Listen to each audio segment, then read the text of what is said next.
feel ready.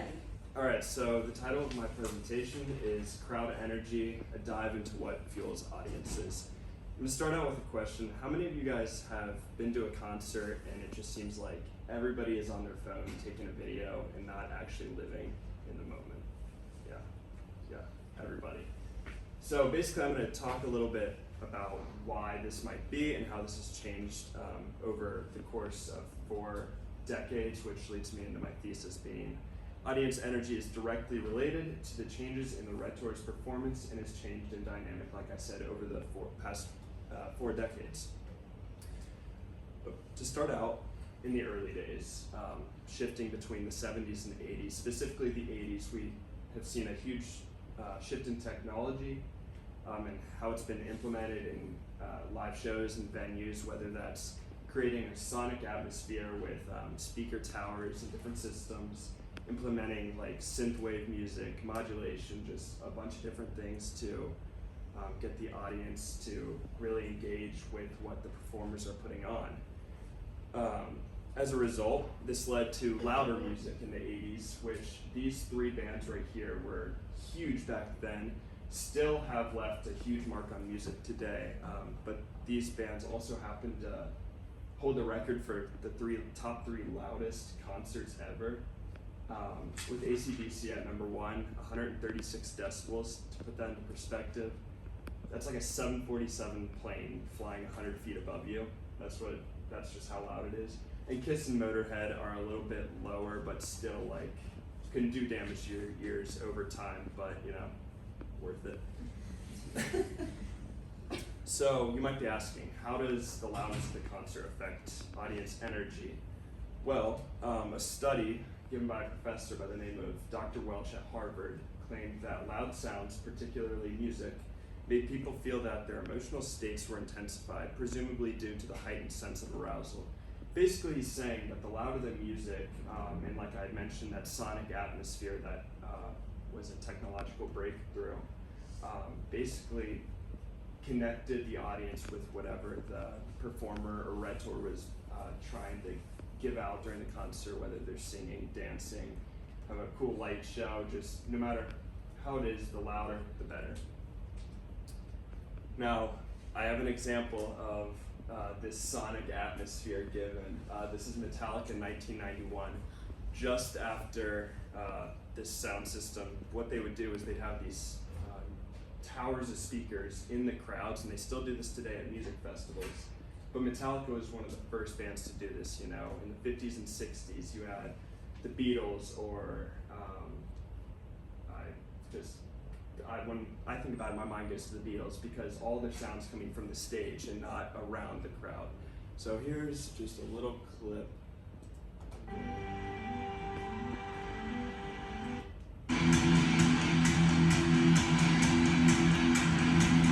So those are the speaker towers and sound bar.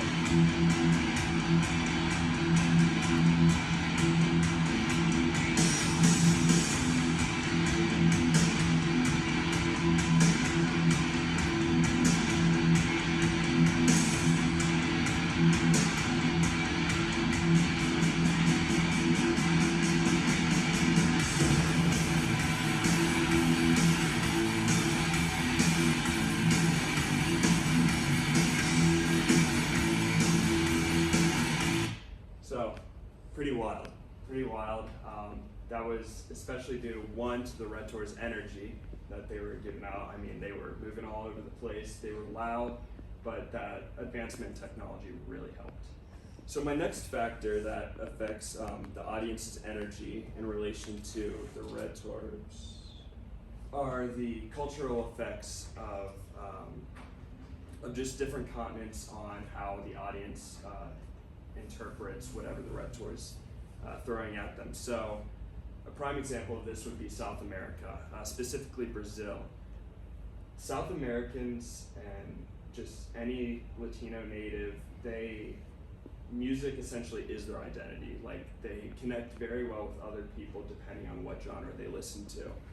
The frontman of Guns N' Roses, Axl, went on tour in 2010 in South America and tweeted, so many of these shows we have trouble with our sound on stage to be able to hear because the audience is singing along so loud, which is amazing.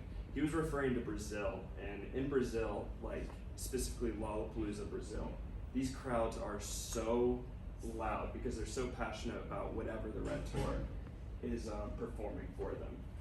Another example of this was a study at the University of Pittsburgh given up by a professor, published in the Panorama Music magazine. He said that he explains that growing up, many Latinos listen to mainstream music like pop, hip hop, and rock, though his research into how music affects Latino identities, just reinforcing the idea that Latinos connect extremely well with whatever genre that they're interested with. So whenever they're at the concert, they're going to be putting 110% into whatever energy they're giving out. So South America isn't like the only highly energetic continent. You have Europe, and even North America is extremely passionate for music. But England, I usually shout out specifically just because in Liverpool, it's just a highly influential area. It's where the Beatles were originated, Pink Floyd not too far away. So whenever they hold concerts nowadays, they are always so energetic because the Red Tour, the bands, feel like a history in the area that they're performing, and it just makes everything all the better and special. Sadly though, well I'll say, yeah, sadly today, there is just a heightened social media presence, and although there are record album sales today, that is probably due to the social media music presence on platforms such as TikTok, YouTube, really anything. As a result of this, like I mentioned earlier, people are spending time on their phones. They're sharing recordings online for their friends from concerts, and they're not actually living in the moment.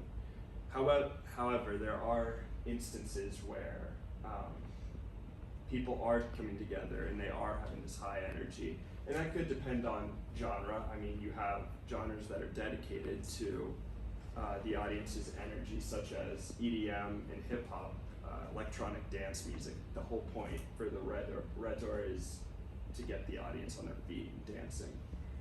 Other than that, people are mostly on their phones. And another example of when people are coming together is sadly when tragedy hits. Tragedy does bring people together when it comes to music. Taylor Hawkins was the drummer for Foo Fighters, who passed away earlier this year of a drug overdose. And recently they held 2 tribute concerts, one at Wembley in Europe and then one in Los Angeles. And something really special that brought people together was them bringing on Taylor's son to play drums.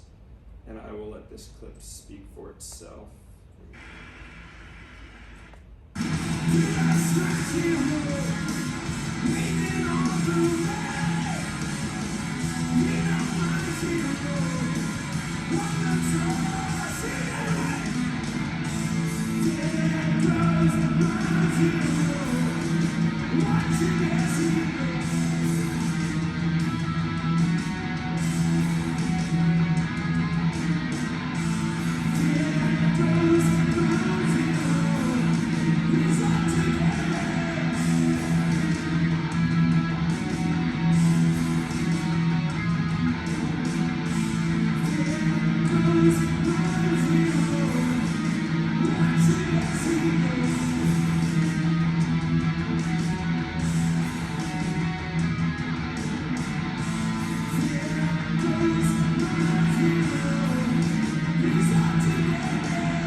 you kind of get a gist from how the Rhetor, being Taylor's son in the instance, his emotion is kind of reflecting on the audience, and they're reciprocating it. They're loud, they're singing along. Specifically with that song, it's kind of emotional. It's his dad, and the song's called My Hero. But that concludes essentially why audience reactions and energy is reflective of the Rhetor's energy put out over the past 4 decades. So we're excited. Thank you.